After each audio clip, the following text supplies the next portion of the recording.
what you can achieve if society is adapted to support you is huge. But we have to be realistic.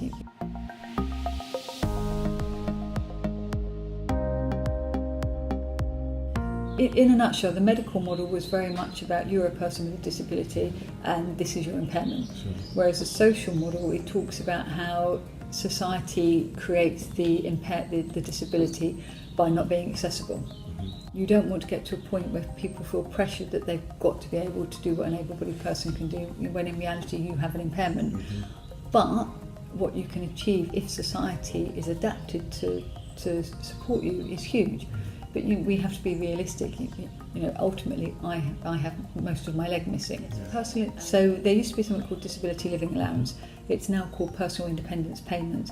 And if you're an amputee, you go for an assessment, and they decide whether you need financial support. And there's a high rate and a lower rate.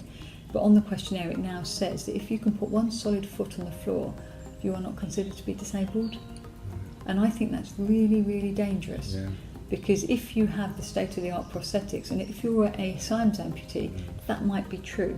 If you're a double above-knee amputee, that is not true. Or even a single above-knee amputee, who might have an arm limb missing as well. And I think it's very, very dangerous to say, because we have this social model, people are no longer have a disability. I get the concept of the social model, and it's definitely an improvement on the medical model, but what we don't want is people with an impairment feeling like they have to be something that they're not.